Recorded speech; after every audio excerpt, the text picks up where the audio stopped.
ओम नमः शिवाय। राधे राधे। आइए सुनते हैं मंगला गौरी व्रत कथा।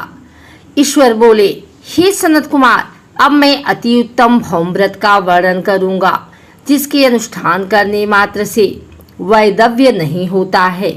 विवाह होने के पश्चात 5 वर्षों तक यह व्रत करना चाहिए। इसका नाम मंगला गौरी व्रत है। यह पापों का नाश करने वाला है।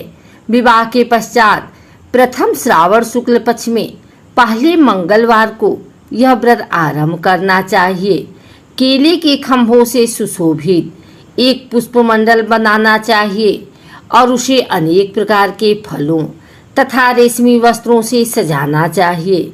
उस मंडप में अपने सामर्थ्य के अनुसार देवी की सुवर्णमयी अथवा अन्य धातु की बनी प्रतिमा स्थापित करनी चाहिए। उस प्रतिमा को 16 उपचारों से, 16 दुर्वा दलों से, 16 चावलों से तथा 16 चने की दालों से मंगला गौरी नामक देवी की पूजा अर्चना करनी चाहिए और 16 बत्तियों से 16 दीप जलाने चाहिए। दही तथा भात का नैवेद्य भक्ति पूर्वक अर्पित करना चाहिए। देवी के पास ही पत्थर की सिल तथा लोढ़ा स्थापित करना चाहिए। 5 वर्ष तक इस प्रकार से करने के पश्चात उद्यापन करना चाहिए। माता को वायन प्रदान करना चाहिए, जिसकी विधि आप सुनिए। अपने सामर्थ्य अनुसार एक पल ब्राह्मण सुअर की अथवा उसके आधे प्रमाण की अथवा उससे भी आधे प्रमाण की मंगला गौरी की प्रतिमा निर्मित करनी चाहिए। अपनी शक्ति के अनुसार स्वर्ण आदि के बने तंडुलपूरित पात्र पर वस्त्र तथा रमणीय कंचु की ओढ़नी रखकर उन दोनों के ऊपर देवी की प्रतिमा स्थापित करनी चाहिए। पास में चांदी से निर्मित सील तथा लोढ़ा रखकर माता को वायन प्रदान करना चाहिए। इसके बाद 16 सुवासिनियों को प्रयत्नपूर्वक भोजन कराना चाहिए। हे विप्र, इस विधि से व्रत करने पर 7 जन्मों तक सौभाग्य बना रहता है और पुत्र पौत्र आदि के साथ संपदा विद्यमान रहती है। सनत कुमार बोले, सर्वप्रथम इस व्रत को किसने किया था और किसको इसका फल प्राप्त हुआ? हे शंभो, जिस तरह से मुझे इसके प्रति निष्ठा हो जाए, कृपा करके वैसे ही बताएं। ईश्वर बोले, हे सनत कुमार, पूर्व काल में कुरुदेश में श्रुत कीर्ति नामक एक विद्यमान कीर्तिशाली शत्रुओं का नाश करने वाला 64 कलाओं का ज्ञाता तथा धनुर्विद्या में कुशल राजा हुआ था। पुत्र के अतिरिक्त अन्य सभी चीजें उस राजा के पास थी।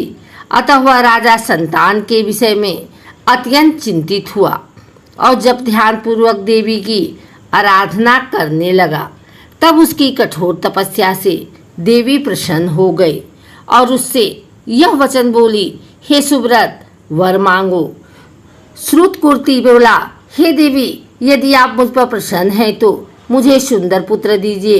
हे देवी, आपकी कृपा से अन्य किसी भी वस्तु का अभाव नहीं है।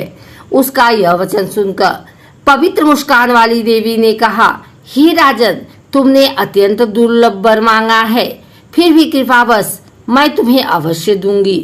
किंतु हे राजेंद्र, सुनिए, यदि परम गुणी पुत्र चाहते हैं तो वह केवल 16 वर्ष तक जीवित रहेगा, और यदि रूप तथा विद्या से विहीन पुत्र चाहते हैं तो दीर्घजीवी होगा। देवी का यह वचन सुनकर राजा चिंतित हो उठा और पुनः अपनी पत्नी से परामर्श करके उसने गुणवान तथा सभी शुभ लक्षणों से संपन्न 16 वर्ष की आयु वाला पुत्र मांगा। तब देवी ने भक्ति संपन्न राजा से कहा, हे नृपनंदन, मेरे मंदिर के द्वार पर आम का वृक्ष है, उसका एक फल लाकर मेरी आज्ञा से अपनी भार्या को उसे भक्षण करने हेतु प्रदान करो, जिससे वह शीघ्र ही गर्भ धारण करेगी। इसमें संदेह नहीं है। प्रसन्न होकर राजा ने वैसा ही किया और उसकी पत्नी ने गर्भ धारण कर लिया। 10वें महीने में उसने देवतुल्य सुंदर पुत्र को जन्म दिया। तब हर्ष तथा शोक से युक्त राजा ने बालक का जातकर्म आदि संस्कार किया और शिव का स्मरण करते हुए उसका नाम चिरायु रखा। इसके बाद पुत्र के 16 वर्ष के होने पर पत्नी सहित राजा चिंता में पड़ गए और वे विचार करने लगे कि यह पुत्र बड़े कष्ट से प्राप्त हुआ है और मैं इसकी दुखद मृत्यु अपने ही सामने कैसे देख सकूंगा। विचार करके राजा ने पुत्र को उसके मामा के साथ काशी भेज दिया। प्रस्थान के समय राजा की पत्नी ने अपने भाई से कहा कि कार्पटिक का वेश धारण करके आप मेरे पुत्र को काशी ले जाइए। मैंने भगवान मृत्युंजय से पूर्व में पुत्र के लिए प्रार्थना की थी और कहा था कि हे विश्वेश्वर, आप जगतपति की यात्रा के लिए मैं उस पुत्र को अवश्य भेजूंगी। अतः आप मेरे पुत्र को आज ही ले जाइए और सावधानी पूर्वक इसकी रक्षा कीजिएगा। अपनी बहन की यह बात सुनकर भांजे के साथ वह चल पड़ा। कई दिनों तक चलते चलते वह आनंद नगर में पहुंचा। वहां सभी प्रकार के समृद्धियों से संपन्न वीरसेन नामक राजा रहता था। उस राजा की एक सर्वलक्षण संपन्न युवावस्था प्राप्त मनोहर तथा रूप लावण्यमयी मंगल गौरी नामक कन्या थी। सभी उपमानों को तुच्छ करके सौंदर्य अभिवृद्धि को प्राप्त कर वह कन्या किसी समय सखियों के साथ नगर के उपवन में क्रीड़ा करने के लिए गई हुई थी। उसी समय वह चिरायु तथा उसका मामा वे दोनों भी वहां पहुंच गए और उन कन्याओं को देखने की लालसा से वहीं विश्राम करने लगे। इसी बीच विनोद पूर्वक क्रीड़ा करती हुई उन कन्याओं में से किसी एक ने कुपित होकर राजकुमारी को रांडा कहा। यह कुवचन कह दिया। तब उस अशुभ वचन को सुनकर राजकुमारी ने कहा, तुम अनुचित बात क्यों बोल रही हो? मेरे कुल में तो इस प्रकार की कोई नहीं है। मंगला गौरी की कृपा से तथा उनके व्रत के प्रभाव से विवाह के समय जिसके सर पर मेरे हाथ से अक्षत पड़ेंगे, ही सखी, वह यदि अल्पायु वाला होगा तो भी चिरंजीवी हो जाएगा। इसके बाद वह सभी कन्याएं अपने अपने घर चली गई। उसी दिन राजकुमारी का विवाह था। वह ब्राहिक देश के दृढ़धर्मा नामक राजा के सुकेतु नाम वाले पुत्र के साथ उसका विवाह निश्चित किया गया था। वह सुकेतु विद्याहीन, कुरूप तथा बहरा था। तब सुकेतु के साथ आए हुए उन लोगों ने विचार किया कि इस समय कोई दूसरा श्रेष्ठ वर ले जाना चाहिए और विवाह संपन्न हो जाने के बाद वहां सुकेतु पहुंच जाए। उन लोगों ने चिरायु के मामा के पास जाकर याचना की कि आप इस बालक को हमें दे दीजिए जिससे हमारा कार्य सिद्ध हो जाए। इस पृथ्वी पर परोपकार के समान दूसरा कोई धर्म नहीं है। उनकी बात सुनकर चिरायु का नाम मन ही मन बहुत प्रसन्न हुए, क्योंकि उसने उपवन में पहले ही कन्या मंगला गौरी की बात सुन ली थी। फिर भी उसने एक बार कहा कि आप लोग इसे किस लिए मांग रहे हैं? कार्य की सिद्धि हेतु वस्त्र, अलंकार आदि मांगे जाते हैं, वर तो कहीं भी नहीं मांगा जाता। तथापि आप लोगों का सम्मान रखने के लिए मैं इसे दे रहा हूँ। इसके बाद चिरायु को वहां ले जाकर उन लोगों ने विवाह संपन्न कराया। सप्तपदी आदि के हो जाने पर रात्रि में शिव पार्वती की प्रतिमा के समक्ष उस चिरायु ने हर्ष युक्त होकर मंगला गौरी के साथ शयन किया। उसी दिन चिरायु के 16 वर्ष पूर्ण हो चुके थे और अर्धरात्रि में साक्षात काल स्वरूप वहां आ गए। इसी बीच संयोगवश राजकुमारी जाग गई। उसने उस महासर्प को वहां देखा और वह भय से व्याकुल होकर कांपने लगी। तभी उस कन्या ने धैर्य धारण कर 16 उपचारों से सर्प की पूजा की और पीने के लिए उसे दूध दिया। उसने दीनता भरी वाणी में उसे सर्प की प्रार्थना तथा स्तुति की। मंगला गौरी प्रार्थना करने लगी कि मैं उत्तम व्रत को करूंगी जिससे मेरे पति जीवित रहें। ये जिस तरह से चिरकाल तक जीवित रहें, आप वैसा ही कीजिए। इतने में सर्प वहां स्थित एक कमंडलू में प्रवेश कर गया और उस मंगला गौरी ने अपनी कंचुकी से उस कमंडलू का मुंह बांध दिया। इसी बीच उसका पति अंगड़ाई लेकर जाग गया और अपनी पत्नी से बोला, हे प्रिय, मुझे भूख लगी है। तब वह अपनी माता के पास जाकर खीर, लड्डू आदि ले आई। उसके द्वारा दिए भोज्य पदार्थ को उसने प्रसन्न मन होकर खाया। भोजन के पश्चात हाथ धोते समय उसके हाथ से अंगूठी गिर पड़ी। तांबुल खाकर वह पुनः सो गया। इसके बाद मंगला गौरी कमंडलू को फेंकने के लिए जाने लगी। विधि की कैसी गति है कि उस कमंडलू से बाहर की ओर जगमग करती हुई हार कांति को देखकर वहां आश्चर्यचकित हो गए। घट में स्थित उस हार को उसने अपने कंठ में धारण कर लिया। इसके बाद कुछ रात शेष रहते चिरायु का मामा आकर उसे ले गया। इसके बाद बरपच के लोग सुकेतु को वहां ले आए। उसे देख मंगला गौरी ने कहा कि यह मेरा पति नहीं है। तब उन सभी ने उससे कहा, हे शुभे, तुम यह क्या बोल रही हो?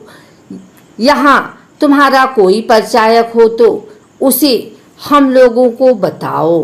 मंगला गौरी बोली, जिसने रात्रि में नवरत्नों में बानी अंगूठी दी है, उसकी अंगुली में इसे डालकर परिचायक निशानी देख लें। मेरे पति ने रात्रि में मुझे जो हार दिया था, उसके रत्नों का समुदाय कैसा है, इस बात को यह बताएं। यह तो कोई अन्य ही हैं।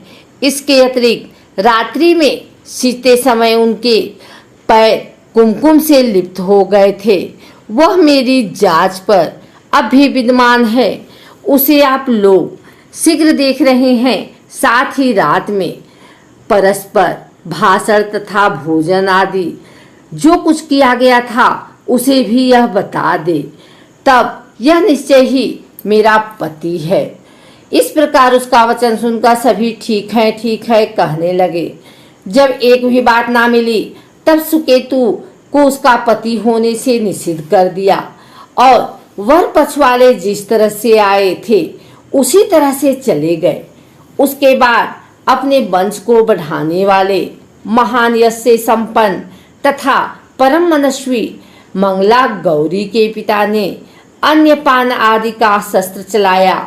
उन्होंने बट वृक्ष का तुरंत वृतांत कानो कान सुना लिया और संकल्प स्वरूप कुरूप होने के कारण लोगों के द्वारा किसी अन्य को वर के रूप में आदर पूर्वक लगा लाया गया तथा उन्होंने अपनी कन्या को पर्दे के भीतर बिठा दिया।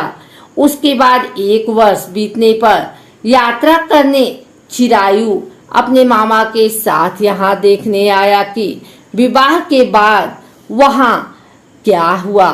तब उसे गवाच के भीतर से देखकर यह मंगला गौरी अत्यंत प्रसन्न हुई और माता पिता से बोली कि मेरे पति आ गए हैं।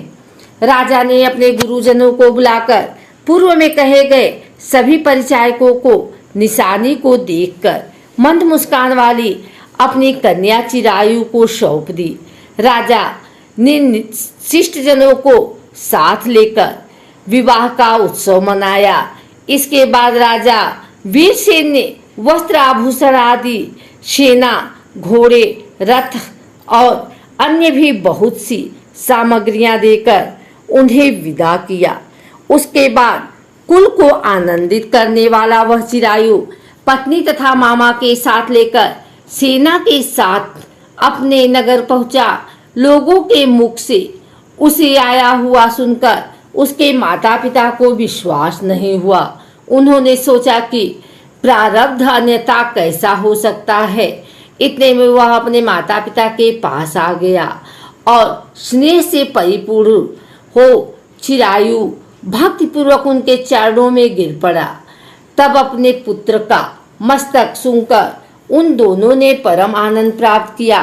पुत्र वधू मंगला गौरी ने भी सास ससुर को प्रणाम किया।